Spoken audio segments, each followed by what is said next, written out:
अस्सलाम वालेकुम viewers, I am Hina Mahjabeen. I hope you all will be fine. हम study कर रहे हैं MGT 201 फाइनेंशियल मैनेजमेंट का कोर्स, जिसके हम module number 13 dividend policy and topic number है 242 relevance of dividend. But today's lecture start करने से पहले अगर आप मेरे चैनल पर न्यू हैं दैन प्लीज़ मेरे चैनल को सब्सक्राइब कर दें एंड बेल आइकन को क्लिक करना मत भूलिएगा, ताकि upcoming lectures, different assignments, quizzes और पेपर्स के नोटिफिकेशंस आप तक पहुँच जाएँ।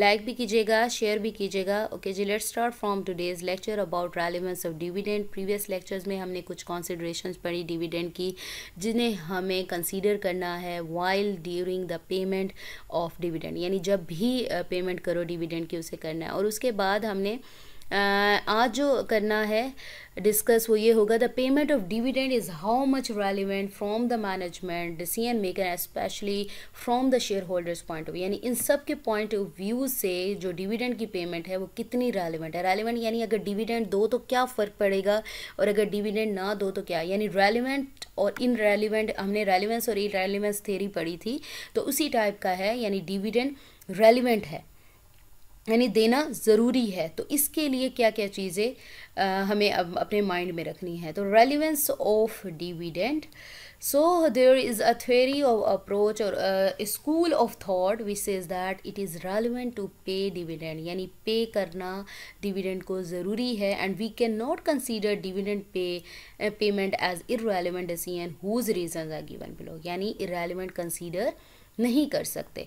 यानी डिविडेंड नहीं करोगे तो क्या रीज़न है, क्या जो डिफ़िकल्टीज़ हैं वो आपको फेस करनी पड़ेंगी। First one is preference of cash dividend. Previous lecture में भी पढ़ा था कि शेयर होल्डर्स और इन्वेस्टर्स जो हैं कैश डिविडेंड को प्रेफर करते हैं।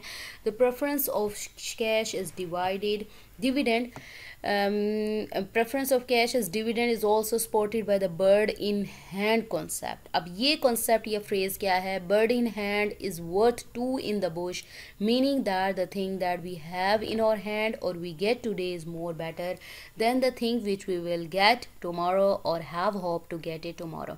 यानी जो चीज़ आज हमारे पास है वो ज़्यादा बेहतर है बजाय इसके कि हम जिसको कल उम्मीद रखते हैं कि हमारे पास होगी। Whatever we get today is preferred over what we may get tomorrow, यानी आज जो हमारे पास है उसको हम प्रेफरेंस देते हैं बजाय उसके कि कल हमारे पास, यानी कल किसने देखा है, ठीक है, कल क्या ज़िंदा हो या ना हो, या हमारे पास कोई चीज़ हो, या फिर प्राइसेस अप चली जाएं, डाउन चली जाएं, हो सकता है मुझे प्रॉफिट हो जाए, नुकसान हो जाए मुझे, और मेरे पास ये चीज़ ना हो। तो इस तरह से यही कहा जा रहा है कि आज जो चीज़ है उसे प्रेफर किया जाता है over what we may get, यानी हम आगे टुमारो कल या फ्यूचर में कोई चीज़ ले सकते हैं। And that is why there is preference of cash dividend, यानी आज कैश मिल रहा है तो उसे ले लो, नहीं मिल रहा तो कल पता नहीं कंपनी या बिजनेस की क्या पोजीशन होगी, या वो इतनी कैपेबिलिटी रखेगी भी सही कि वो अपने जो शेयर होल्डर्स, बॉन्ड होल्डर्स या फिर इन्वेस्टर्स हैं उनको पेमेंट कर सके। तो जितना मिल रहा है उतना ही ले लो, खुश हो जाओ।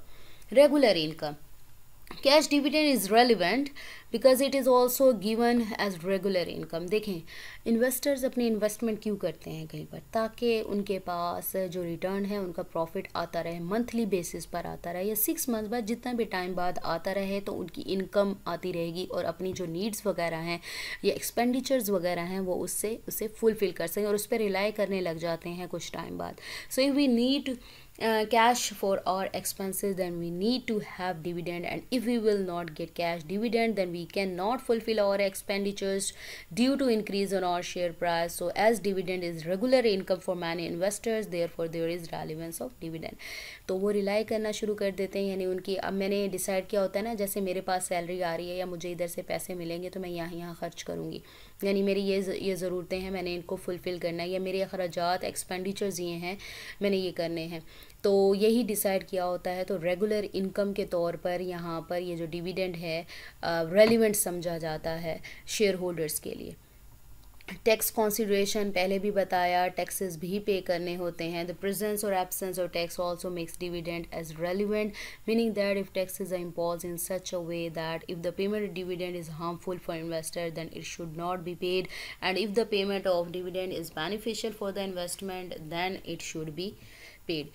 यानी टैक्सेस इस तरह से लगाए जाते हैं कि अगर तो पेमेंट डिविडेंड की इनके लिए नुकसानदेह है तो ना करो, अगर ठीक है, फ़ायदेमंद है, तो इन्वेस्टर्स क्या हैं, करनी चाहिए उन्हें payment. And so in any case if there are income taxes, individual corporate taxes, this tax is an important element यानी टैक्स भी कंसीडर करना पड़ता है, क्योंकि जब आप प्रॉफिट अर्न करते हो, आपको कुछ मिलता है, तो उसमें आपको टैक्स भी पे करना पड़ता है। फाइनेंशियल सिग्नलिंग और market price, the payment of dividend is also financial signal.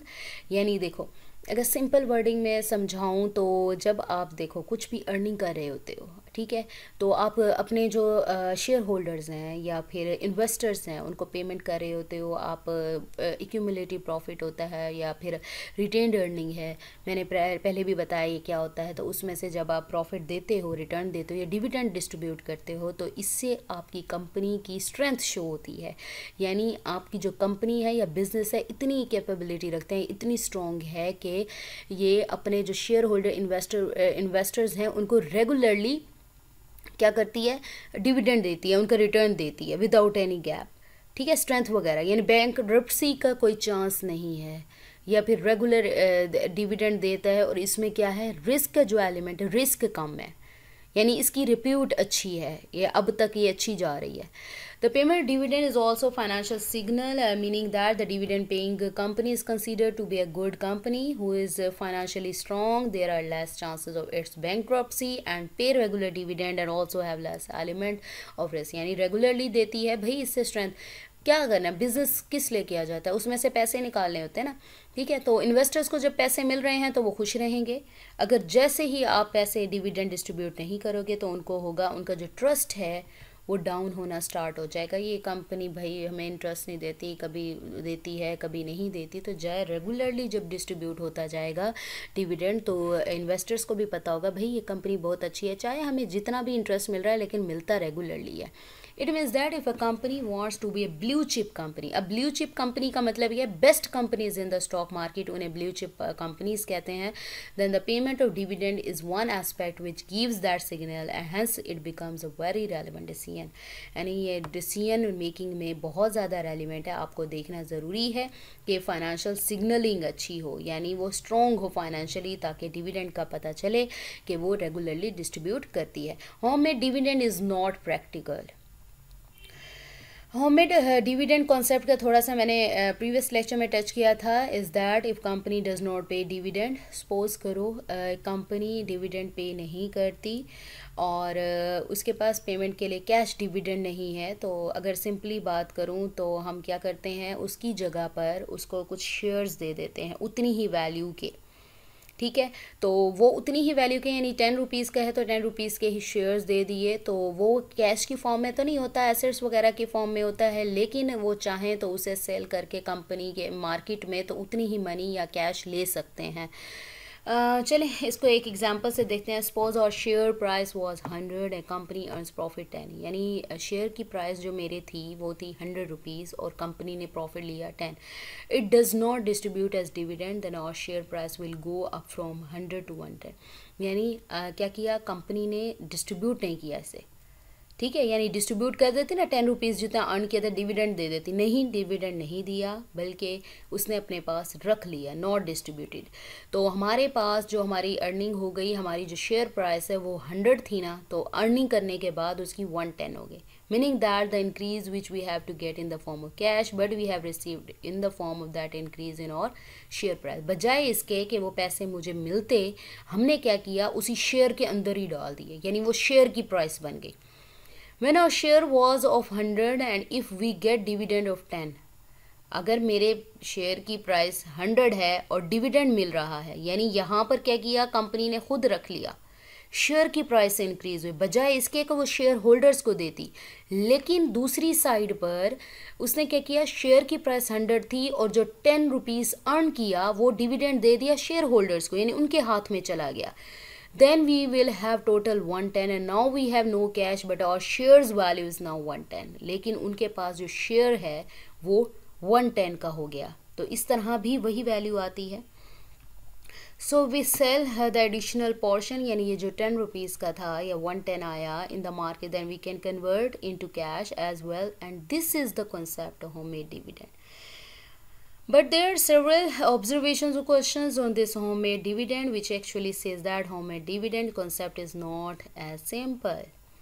So we can conclude our discussion that there are several things which make dividend irrelevant decision, यानी relevant बताती हैं, जो कि मैंने ऊपर आपको बताया, जैसा कि preference of shareholders, किसको prefer करते हैं, bird in hand theory, source of regular income होते हैं, consideration of taxes देखनी होती हैं, signal of financial strength देखनी होती है company, also that homemade dividend is not a practical or a realistic thing, और यही बात कि practical और realistic thing नहीं है, क्योंकि कैश डिविडेंड को ज़्यादा प्रेफर करते हैं इन्वेस्टर्स और shareholders. So we have completed over today's lecture here. मुझे अपनी दुआ में याद रखिएगा, अपना ख्याल रखिएगा. Take care. अल्लाह हाफिज़.